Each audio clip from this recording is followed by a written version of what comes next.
Hi, everybody. I'm Donna Davis, along with the founder of Cole's Wild Bird Products, Richard Cole. And here we are for our first broadcast of the new year. Can you believe it? With me. I know. It's Happy New exciting. Year. All these new resolutions. We're going to talk about some of your possible resolutions that you might have this year having to do with birds. We're also going to talk about the migration of the sandhill cranes, right? Yes, big birds, very noticeable sometimes. They are huge, and it's beautiful to see. We're also going to talk about, cleaning out the nest boxes and a little bit about, you may have gotten that present, but be patient, right, for the birds? Absolutely. Put them out, be patient. We'll talk about that. Absolutely. So we've got a lot to get to today.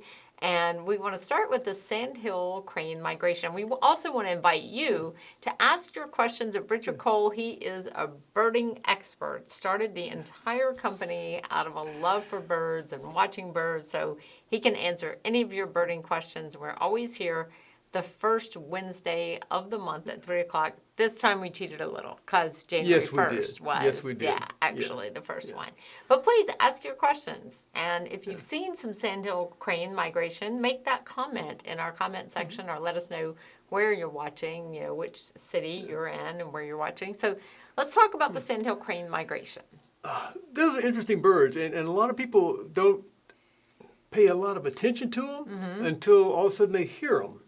Or see them. Look at that. And That's you can familiar sight, right? Yeah, this is kind of like you see ducks in migration. Well, the sandhill cranes fly like this for aerodynamic reasons, so it's more efficient for them to be behind others. And you'll see them coming through the flyways in spring and in the fall as they migrate south and then back up. And they in huge flocks. Sometimes you might see 200 or 300 of them, sometimes a flock of 10 or 20, or 5 or 6 flocks fairly close together of assorted number of birds. And I notice them almost every time by sound.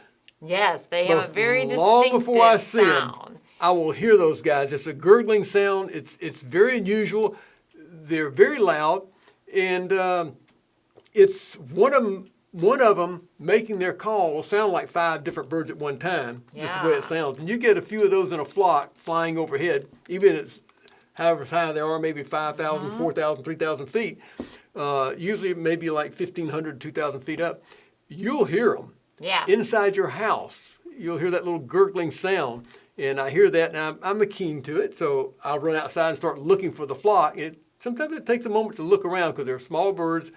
No, literally, they're huge birds, but when they're that high, they look small, and you find that you see the V. So we have the sound. Yeah. Alex, can we get you to play that now? About 10 seconds of it? Yeah, that'll get your attention. You're inside the house, go out and start looking around up in the sky. You'll see them. You may see one or more flocks. And just usually in that time period when you do hear them, next 15, 20 minutes, you'll probably see some more because they're passing by loose flocks. Mostly I hear them mid-morning, late morning. They've probably come up off the ground somewhere further north and caught a thermal, go up, and they're cruising down past Atlanta, Georgia. And they're so large. Right here, you can't tell how big they are. But that wingspan is really big. The wingspan on these birds is over 6 feet. Wow. That's a big wingspan. And there goes one now. And if I were standing there and that bird walked by me, that head would be right about my chest. Really? And because the bird itself is right at 4 feet. Wow. And standing up like that is probably a good 3.5 foot off the ground. And they're big birds. They're not extremely heavy, as most birds aren't. Not like turkeys. You see turkeys not near that size, but they weigh 20 pounds. These birds are more like 8 to 9 pounds. Really? 7 to 10 or 12 maybe. And that way they can fly. And these guys cover a lot of territory. And this is the baby. There's a baby. Now, they don't have their babies around this time of the year, right? They nest just no, like it's normal. animals. Yeah, it's springtime and early spring, actually. These guys will, now they've already moved through, down here in the south, they've already moved through here. Most of them are down into South Georgia, Florida, a lot of them in Texas. There's 2 large populations who breed mostly in Canada, northwestern United States and all across Canada. There's an eastern population, so to speak, and a western population. the western population is larger, and it's the lesser sandhill crane. And the eastern population, more in eastern Canada and migrates down a different area, is the greater sandhill cranes. Not a lot of difference in the two birds. Yeah. But There's some beautiful places where you can go to watch the migration, right? yeah, well, Atlanta's a great place. Yeah. There are places. You can look up on the internet some of the places to go to watch these, and people do that where they start congregating, especially to get ready for the flight south. And look that up and look for the different places. But if you're in the western United States, they're going to start funneling down. They seem like they start gathering toward really the central Midwest or central West, and they come down across this in maybe a 1.5 state-wide area, then down into the Texas area, angling toward Texas. A lot of them stay in Texas, northern Mexico, and over to Texas for the wintertime. Not really going down to South America, but that's pretty far south for them. And you'll see them, like I said, you'll hear them coming, you'll see them coming. You usually hear them first. A lot of them.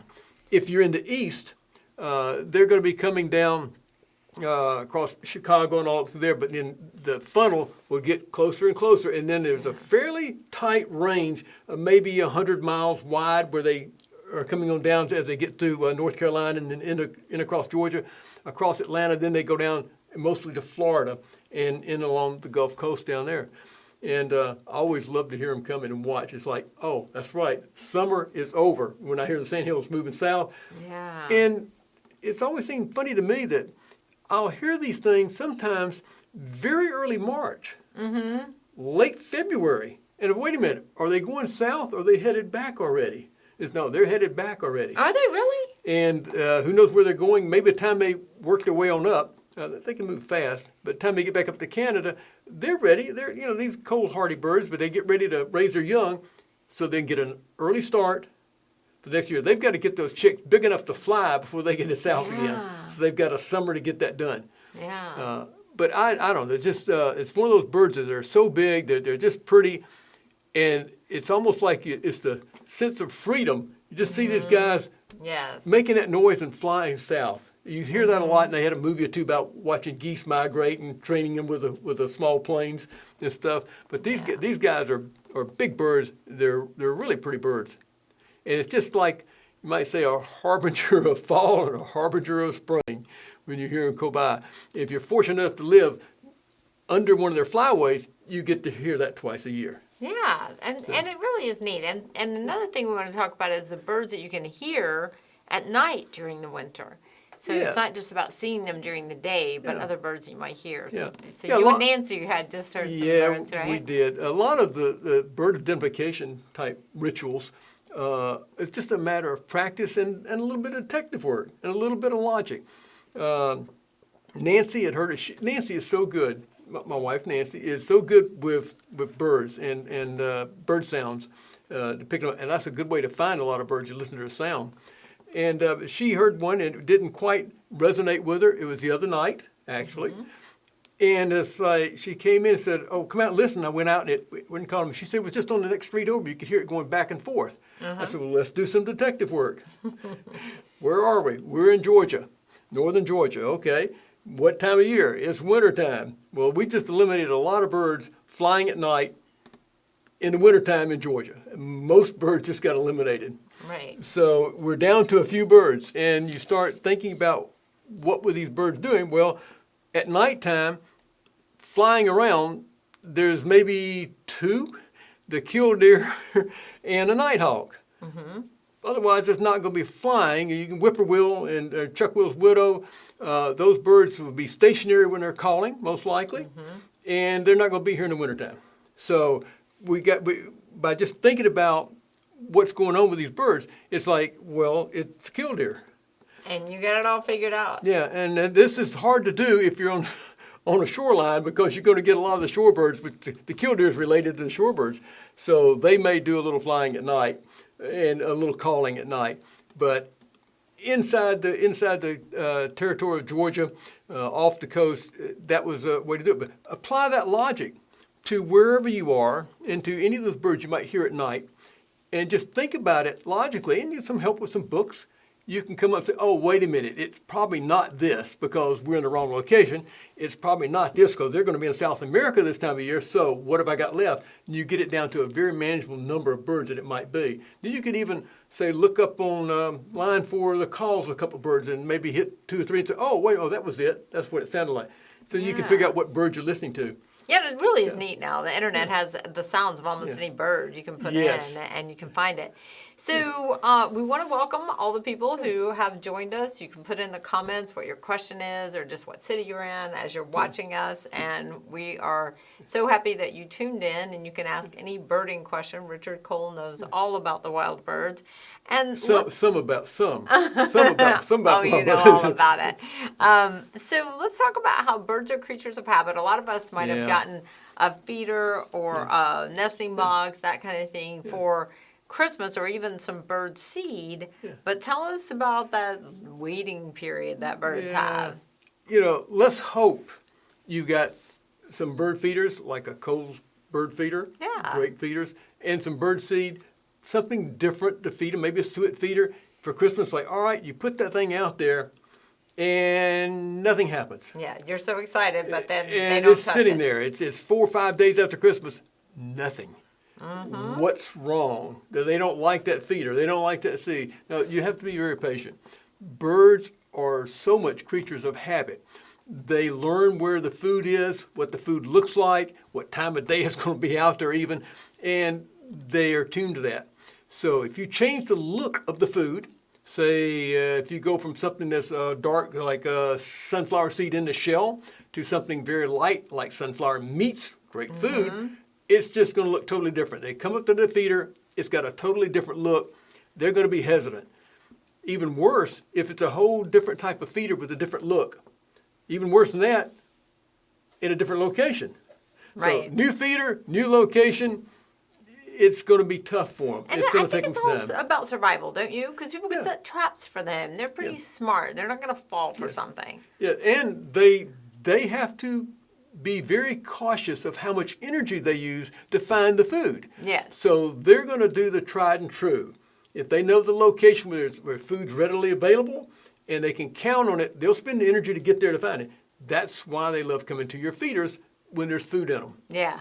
That raises another subject on top of just the new feeder from Christmas is out there. They're not coming to it. Once they do come into it, if the food is not reliably there in the feeder, they'll stop. You don't get many birds because they're not going to spend the energy to come over all the way, however, maybe a quarter mile to find that feeder, and it's empty again.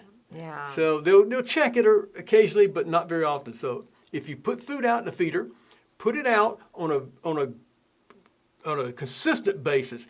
If you don't want to fill it up every single day or something, make sure if you don't want to spend that much, put a quarter of the food out there. As long as there's something in there almost every day, you'll get a lot more birds at the feeder. Yeah, that's a really good thing. And make it a New Year's resolution to keep something out there all the time. And with the new feeders and the new food and any change that you make, give them some time. I do want to read real quick. Diane Dorman Hutchins has made a comment. Now, it's not a question, but we'll just go ahead and read the comments. And we do want to encourage you to comment and play along with us. It makes it more, hi, Diane. It makes it a lot more fun. So she says, we always run outside when we hear the sandhills flying over here in the Atlanta area. My daughter in Florida is lucky enough to have had them nest in a pond behind her. That is lucky. I would love that. I would love to see those babies in my backyard. That would be very cool. Yeah, that's great. I've seen them one time. The wife and I went down to visit Sanibel Island, and in the fall, I believe it was, and there were some sandhills in a yard before where we were driving over to Corkscrew Swamp, actually, which is down there in Sanibel. And it's like, I couldn't believe it. There was these big birds in this lady's front yard, this little house, and sandhill queens in her front yard. So, I was jealous. Oh, of we course. just pulled the car over and just watched for a few minutes, like, wow, that was neat. Yeah, she's lucky. Okay, so let's talk a little bit about, so while we're on New Year's resolutions, things you need to do in the new year, keep some food in, or keep some, seed in your feeders, but also clean out your nesting boxes, right? And your feeders. Yeah, this is the New Year's resolutions and a little bit, here comes springtime, get ready for it. I think one of my resolutions is just make sure I clean my feeders a little more often, like we should. Right. And if you see, they're getting a little dirty or something, clean them. You should do this periodically. Make sure they have a safe habitat to eat at. And also, get rid of the really old, bad, worn-out feeders. You should have mentioned this before Christmas, so that somebody would have given you a new feeder. But the duct tape and the glue, and just go ahead and spring for a new feeder. The birds will appreciate it. But yeah, make sure that you put stuff out on a consistent basis. And nest boxes, don't let spring sneak up on you. It's going to do it, as I said. Get the old stuff out. They've been roosting in there during the winter, and they will continue to right up to springtime. Then they'll start putting nesting material in there to get ready. If you haven't already cleaned the box out after the last brood was finished, then go ahead and clean it out soon. And rinse the box out, let it dry out, put it back, and it'll be ready for springtime. Don't let that get down into March before you get this done. Get it done late February at the latest. Yeah, and that's a good thing to say. And let me ask your opinion on this. I clean my feeders in the dishwasher. You think that's okay? Yeah. If the feeder survived, it's okay. Yeah. And that's probably a good way to do it. And it's so simple with the feeders that you talked about. You just pop off the bottom, you put them in the dishwasher, and that's it. And it gets them good and clean, actually. Yeah. Yeah. So. And sanitize, maybe. Yeah. I do the old brush method, putting in there, and that's okay, too. I have a sink for it, and don't do that in my kitchen sink. I do it in another sink because the feeders are this long, so it's hard. But the dishwasher works great. Yeah. You just can't wash too many other things in with it. So we do want to invite you guys to ask your questions. Richard's going to be here for about 13 more minutes. That's it. So be sure to ask those questions. And we also want to bring up, the bird of the month is the purple finch. Cole's bird of the month is the purple finch. And have any of you been seeing purple finches out? Oh, look at it. It's so pretty. Yeah. Oh, that's a perfect example of a purple finch. We did a show not too long ago about the difference between the purple finch and the house finch. The northern states tend to have a lot more purple finches, and we tend to have more house finches in the southeast, but we do have some purple finches. And we get a lot of questions about, well, which did I see, purple finch or house finch? And it is difficult.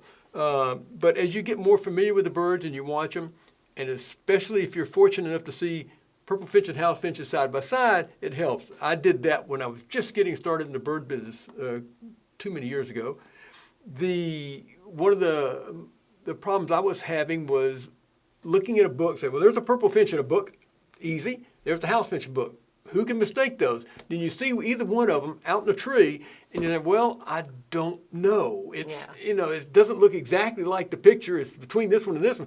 But then one day I was fortunate enough, I was up in Virginia and visiting, and I looked and saw two of them. I said, oh, wait a minute, no, they are different. And then it hit me. One was a purple finch male. One was a house finch male. I was like, got it. Yeah. And but if you're not fortunate enough to have that happen, where the light bulb turns on so clearly, just keep looking at them. Look at the book, and realize that it's not whatever you see is not going to be exactly like the book, but it's going to be pretty darn close. Just remember, the house finches have a lot of stripes on their breast. Under the wing, you'll see heavy streaking, and the purple finch doesn't really have that. It's very muted, and it's more the purple is all over. House finch just has a little bit on the chest. And is there a difference in the beak too? There is, but it's so minute that you're not going to be able to tell that. It's not a big deal. Yeah. So just look for the coloration, looking for the stripes, the streaking on the brownish streaking on the breast, which is on the side under the wing. Typically, there's no purple there on a house finch, and it'll be streaked. The purple finch will be more like it's dipped in a dye. Right. Even on the wing bars, where there'd be like a cream-colored stripe on a house finch, it's got the purplish tint to it. Yeah. So if you want to go on the Kohl's website, you can see a blog post just all about this one subject. How do you tell a purple finch from a house finch? And a lot of other great information is on there. But let's talk a little bit about, it is cold outside, at least for those of us who are not used to cold. So what can we do for our birds to help them weather these tough months? January and February have to be. Are they the hardest months for birds? Yeah, really, February is worse than January. And why? Because it's getting colder and the food supplies are getting lower. The natural foods are running out. And I'm sorry, well down into March, there's just not a lot of food out there for them. Insects start coming out as it gets warm, that helps. But all the berries are gone. A lot of buds haven't come out yet. And the birds will eat fresh buds off of trees and all too. They're tender, yes. Yeah. And you'll see them picking them off because they're tender and they're nutritious. So that's where we come in with the bird feeders and putting out good food for them so it's ready for them. And I would call this time just when they need it the most. Yeah. We think, oh, it's warm, the sun's out, it's up to 70 degrees or 65, it's beautiful. Yeah, but there's no food for the birds that much. They really are struggling. They're getting ready for the breeding season or they're in the breeding season. Very little food out there. So make sure that you give them the food in February, late February, and well into March as they start the breeding season. Yeah. So. And they like, especially like high-fat food, right? Yeah, it's well, good for them, like suet? Oh, yes, and it's good for them we got off the subject there, I did. In the wintertime when it's cold, they need high-energy food. What does that mean? Really, sunflower meats, as opposed to, say, like a millet or something, there's a lot of oil in it. That means oil is equal to calories, and that's great for them. And suets, they're made with fat, so that's a high energy treat for them. So you get into suet products, and sunflower meats and sunflower seed, readily supplied. That really helps these guys get through the winter. There'll be some happy birds around there, and more of them will actually survive. Yeah, and those have to be the hardest one. And when it does get snow on the ground, it's very hard. I mean, it's not a lot of snow in southern climates like this, but like up in Pennsylvania and the Northeast and everything, what do they do when there's just snow on the ground? They can't get to,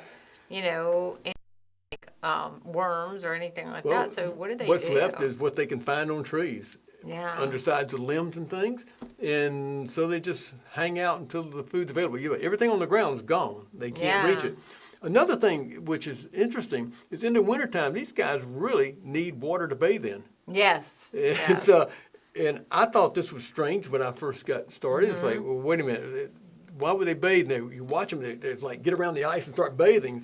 They're crazy birds. Yeah. No, they don't bother them that much to bathe in really cold water, and they're cleaning their feathers. Yeah. As their feathers get oily or dirty and matted down, they don't have the insulating ability of a good, clean, fluffed up feather. So basically, they're cleaning their insulating blanket.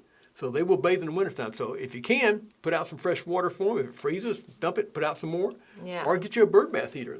You can look them up. They're readily available, and it keeps the water fresh for them, or it keeps the water thawed for them, and just make sure you keep it fresh. Yeah, that's so important. And you don't think about how they need to bathe and keep their, feathers. So fresh water to bathe in. Yeah. High-fat food for them to eat. Yeah. They'll be happy birds. And it takes more energy just to go out and find the food out in the cold, right? Don't they burn a lot of energy just dealing with the cold? They have to stay warm, and they have a high body temperature, so they burn more calories because of that. So they need more calories.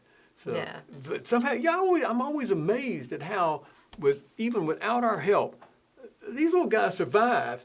I mean, I'm not going out there in that kind of weather. I know. And they live in it 24/7. I know. And it's like amazing. you said, there's snow on the ground, there's ice on the trees, and they live through it. Yeah.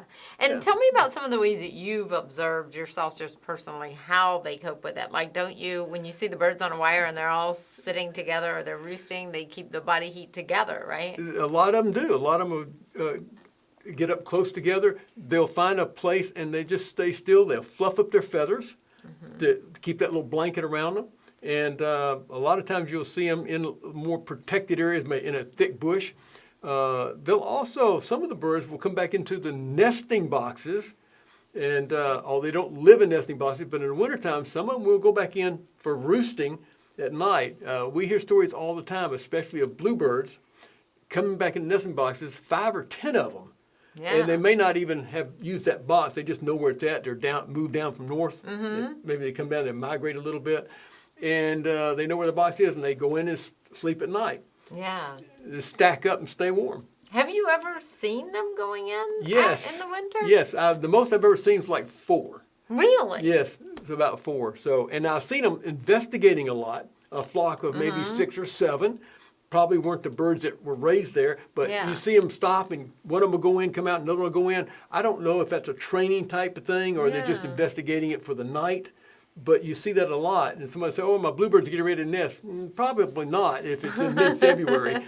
They're just cold. They're looking for a place to spend the night, maybe, Mm-hmm. and it could be a pair, maybe looking for where they're going to nest when it gets ready. Right. They're getting ready for that time. So I also see birds sometimes like sleeping. They'll find a little place, just a little like a niche or corner up above something, like in a roof, and they'll just kind of tuck down in there, and that protects them from the wind, I guess, and predators too. Yeah, they're pretty. Wrens are really good at that. Are they? That's when they get in your sheds and get in the plants, and they find a little warm places to stay out of the weather and conserve that energy. Yeah.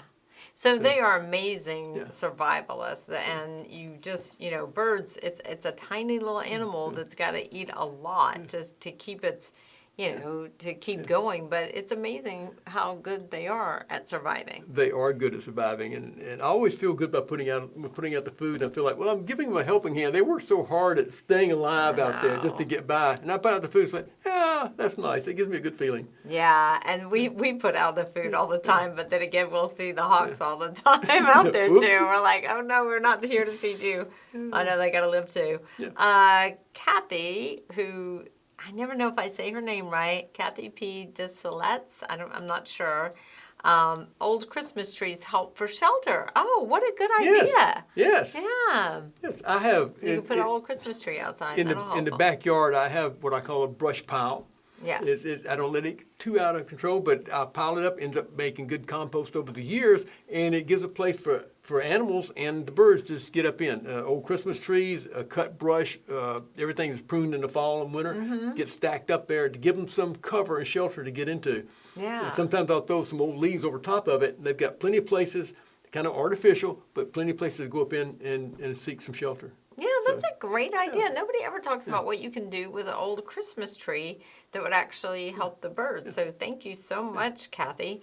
And then she said, yep, said it right.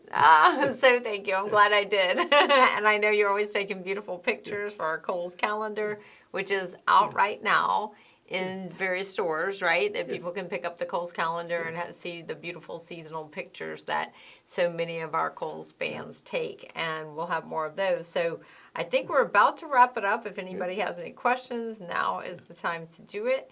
And so anything else that we've got coming in, I'm just going to refresh this and we'll see.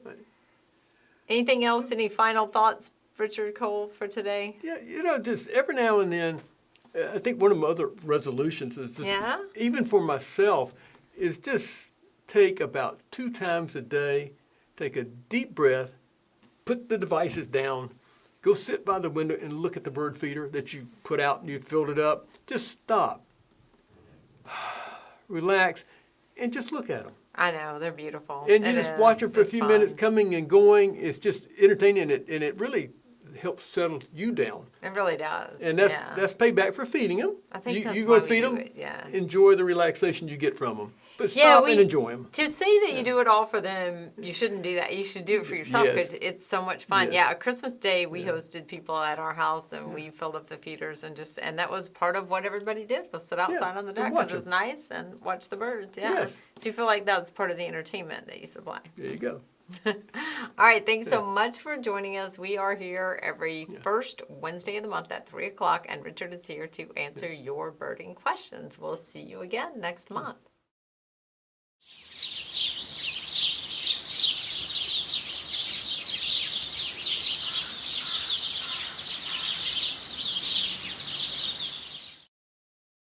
Hello, this is Richard Cole. I want to thank each of you for watching, and I want you to subscribe to our YouTube channel, and don't forget to share it.